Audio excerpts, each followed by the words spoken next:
When Baehr first became the director of community engagement at Make Way for Books, an organization that promotes children's literacy in southern Arizona, she found herself responsible with the difficult task of bringing other organizations and people together so that it could accomplish its mission.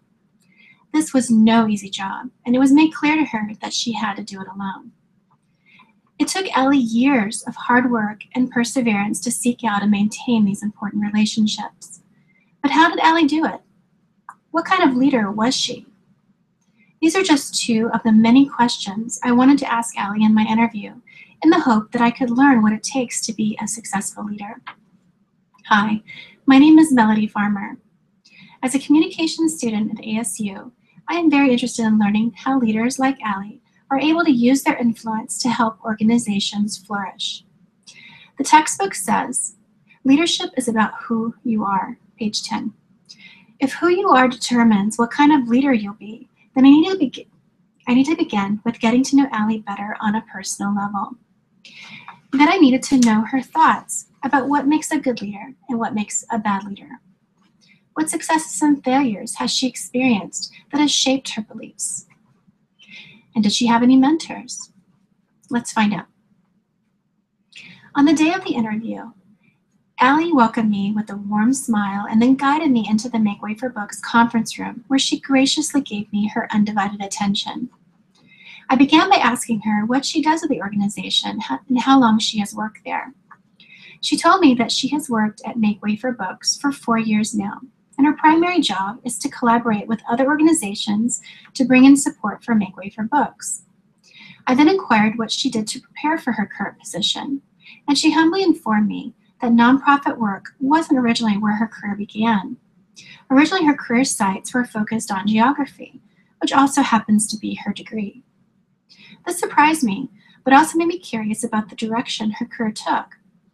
She explained that her work with United Way is what really led her down the path that she is on now, and that she had 2 important mentors teach her about leadership and inspire her goals.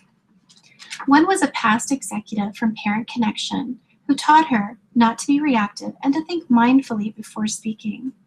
She was also taught that having great listening skills was critical.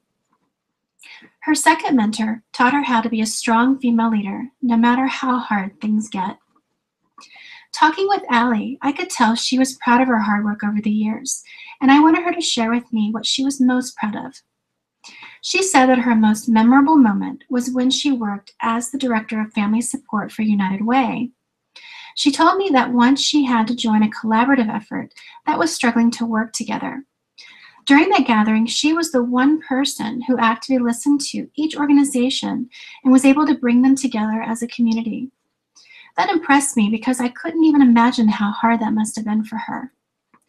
But no leader, no matter how great, is perfect.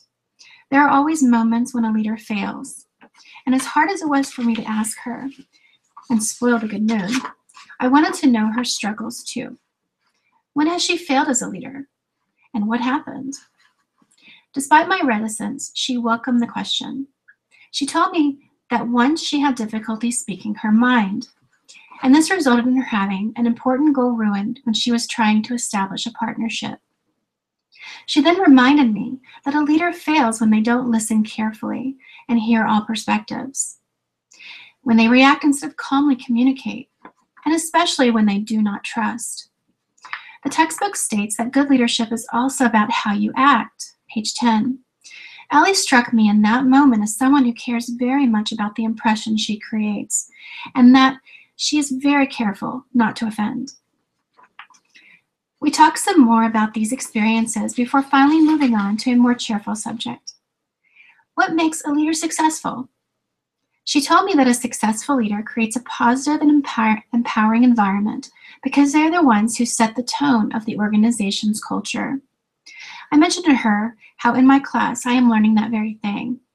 She was quite happy to hear it. Our conversation then moved on to what bad leadership is. She said that a bad leader is someone who is self-centered and controlling, doesn't listen or trust, and most important of all, doesn't value their employees. I then shared with her my own experiences with bad leadership because I wanted more feedback and advice on how to cope in the future. She shared with me her thoughts before we finally moved on to one last question. What is her leadership style? Is she authoritarian, democratic, or laissez-faire? She told me she was definitely democratic in leadership style, but she is also not afraid to leave her employees alone to work their magic. We concluded the interview by casually chatting about women in leadership. I told her that in class, I am learning that women do make excellent leaders, but are rarely given major leadership positions. And I wanted to know her thoughts about it. She shared with me her opinion and then confessed to me that she herself aspires to be a CEO of a major nonprofit one day. I found myself feeling very happy to hear this, as I rarely get to meet women with such lofty career goals.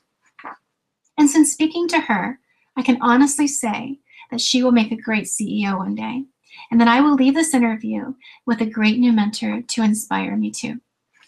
Thank you.